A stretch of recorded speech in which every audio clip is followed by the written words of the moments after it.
welcome to Cue the Sisters. I'm your co-host, Sabrina D. And I'm Michelle Shelby. So, if you tuned in last week, you know that we're starting our first series on comedy. Because we like to laugh. We do like to laugh. And so what we chose for you today is Kevin Hart's Funny AF. Have you seen it? Did you watch it? Yeah. We did. We did. And so we're asking the question, yeah, but was it funny? funny? Was it funny? Was it funny? We're going to find out. So this was Michelle's pick, so I'm going to let her tell you about why she chose it. Interestingly enough, when Sabrina came to me and told me she wanted to do this podcast, I was watching the show and I was like, hey, we got to have this on, because what I really loved about the show is just really how Kevin Hart is going out to, the public. And he's trying to have people seen that we typically would not see. But Sabrina was not all for it at first. So when she said Kevin Hart, I'm like, why?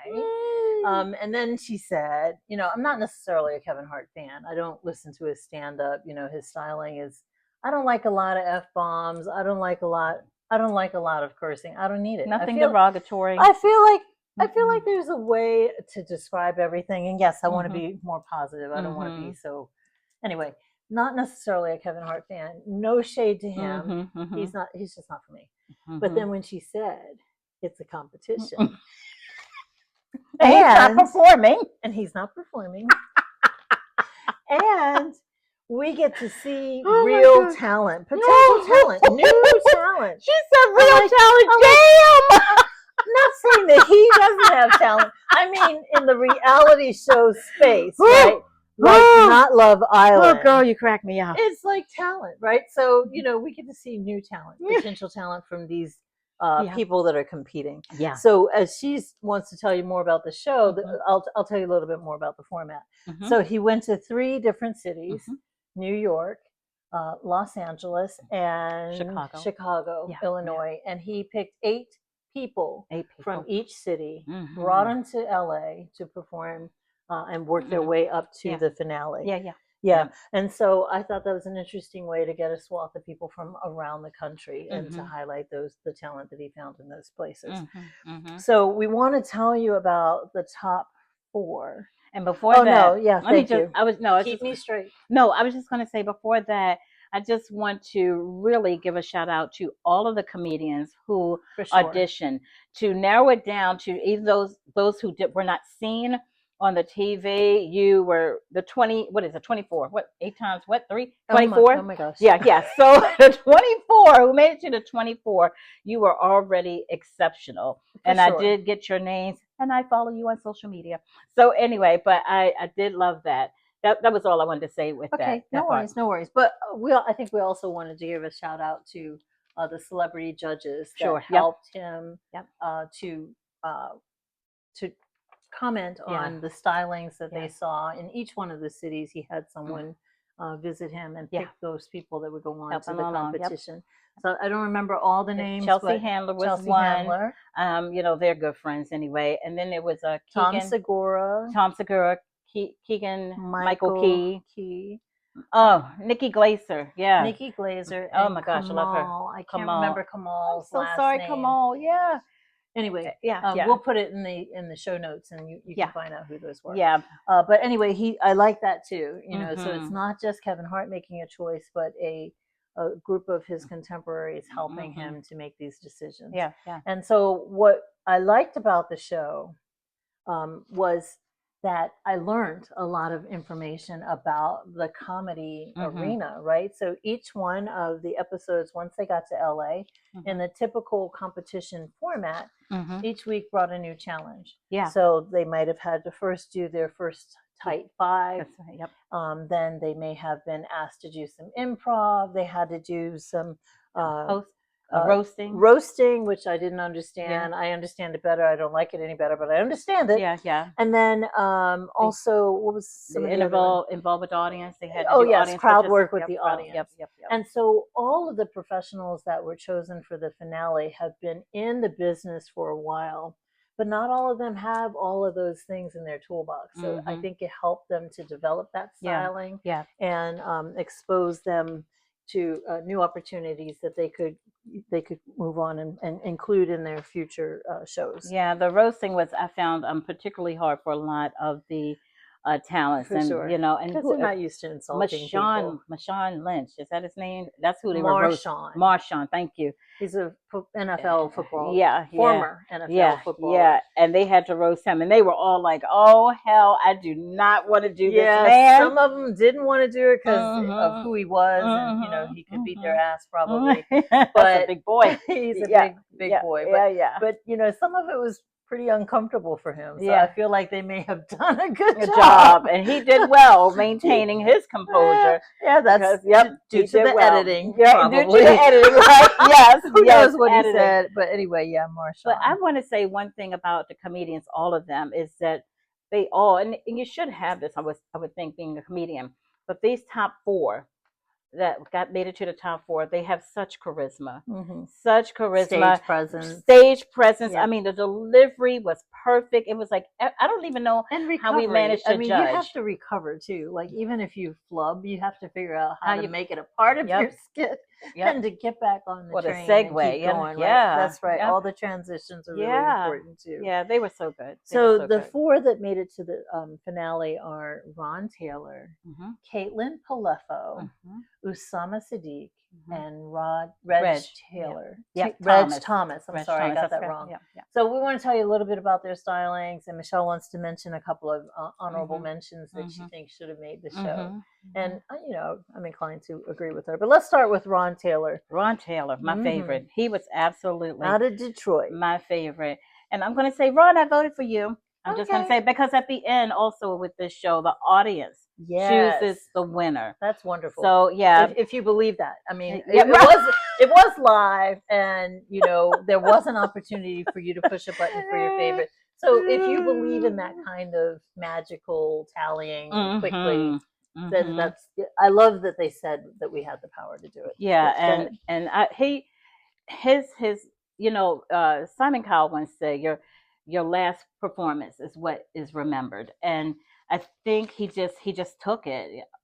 Oh dear, like he really took it there in the last, in that last episode for me, and I didn't even realize I was gonna, that I wanted to vote for him. I did not, he was just he paced himself well because all of them were good, and so I don't think until you heard the last show that they did, their last performance, that you really knew which one you were going to vote for.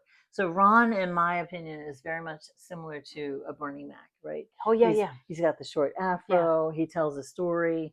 I think I said he's not afraid of his blackness. Yes. And just like every comedian that I ever knew always takes something natural, something that everybody can relate to. Yeah. And they kind of exaggerate it, and that's what makes it funny. Yeah. Right. So they all do stories about their lives and what they're doing, and it makes it so like you're right there with them. Yeah. And you understand, and it's funny. It's like, I never thought of that way, but that stuff is funny AF, right? He reminded me a lot. You said Bernie Mac, but he reminded me a lot of Chris Rock and Dave Chappelle.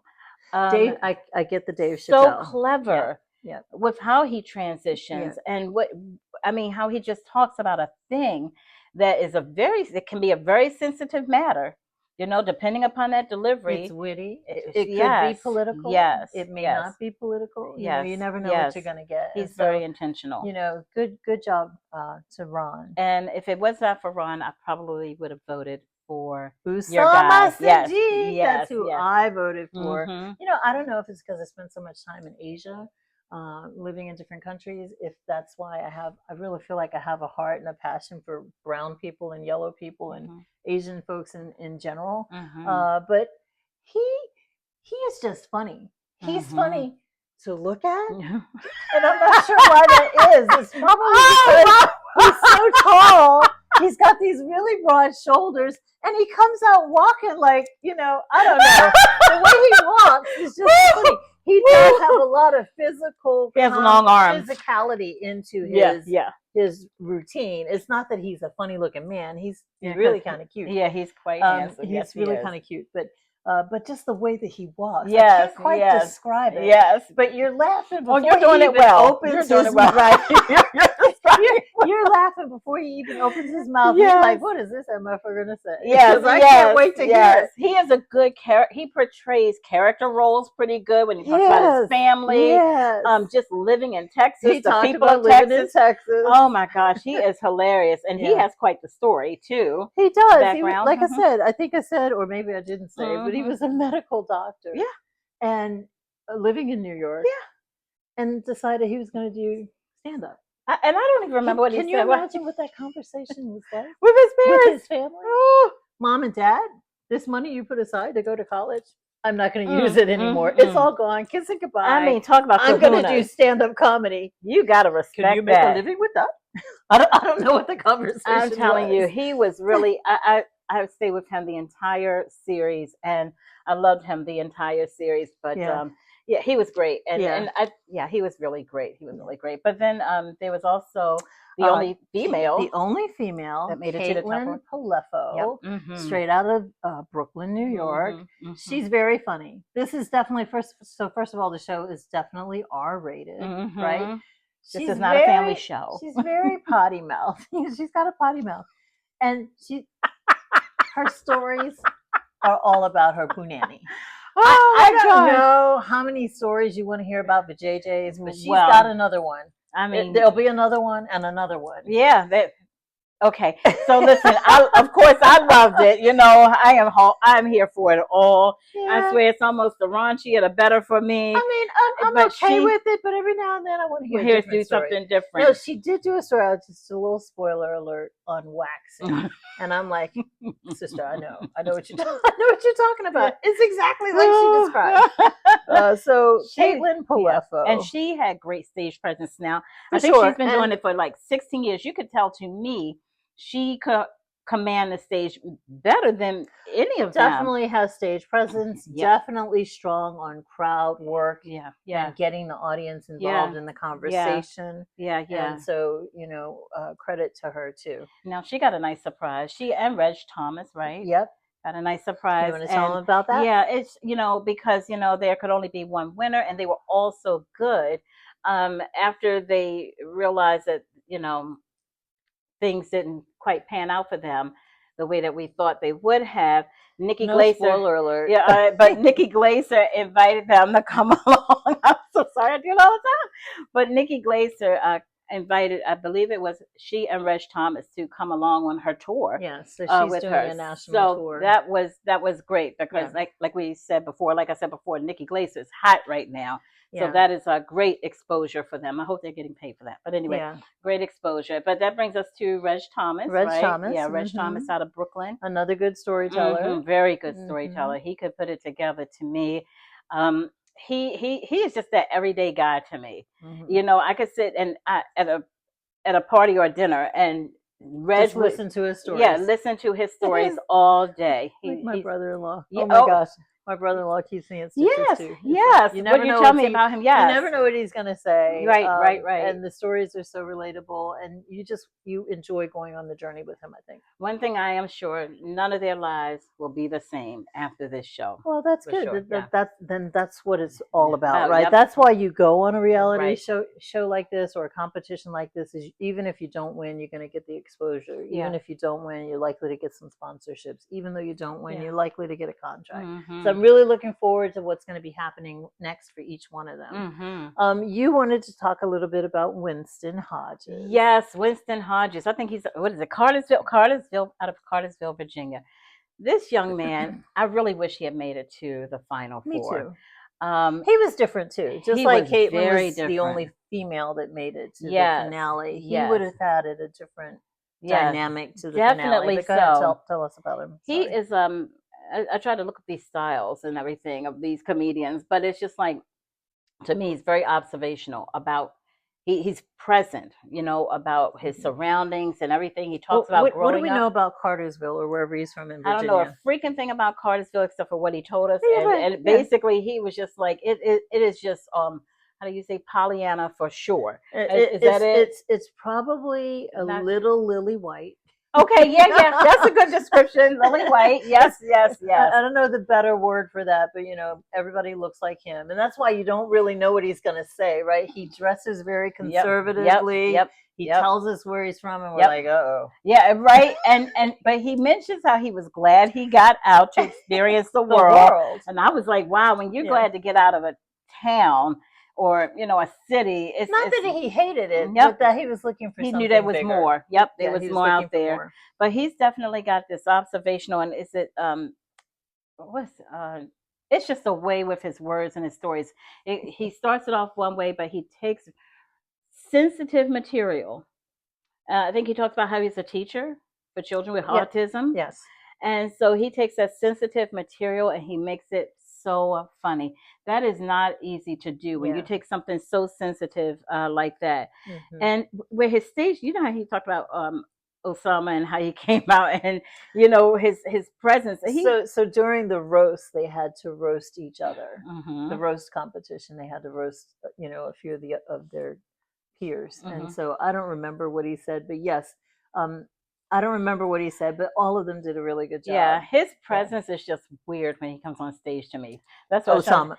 No, Winston. Like you don't know what you're going to get. Yeah, but he is so intentional. You just like, oh, okay. Right. So what's he about? I remember the first time we saw him, I'm like, oh my goodness, what were they thinking? Why did they choose him? And then when we heard him, it was like so good. And when he said where he was from, unexpected, and started talking about how he grew up, I was a little concerned, but this guy is so sweet. I think truly, he is someone that I would like to have as a friend. Honestly, I would say that. Yeah. So anyway, I think that's true. Yeah. So in general, I think you can tell that we both enjoyed Kevin Hart's Funny AF, and so we give it a thumbs up. Both of us. Okay. So good job, Kevin. Thank you for bringing the artists and the talent to the screen for us to know, love, and follow. That's all the time we have for today. But tune in next week when we focus on another great series. And the 4 seasons. The 4 seasons on Netflix. Yes. On Netflix, yes. I don't know if you've seen it, but you should watch it. You should watch it. We'll try not to give anything away, but we want you to see it. And so if you don't know anything about it, it stars Tina Fey, Stephen Carell, and a host of another ensemble cast that has a lot of great chemistry. And we want to tell you a little bit what we liked about the show and what we didn't like about the show. Okay. And if you like our series, or if you like this channel, please share, please subscribe, do it, comment. We also have email at cutestsisters@gmail.com. Please send us any suggestions you may have. If you want us to review anything, comments, please make comments. We always welcome suggestions and your point of view. We want to know your point of view. We want to know what you're thinking of the performing arts. So until next time, we are 2 sisters with 2 perspectives and 1 great conversation. That's our cue.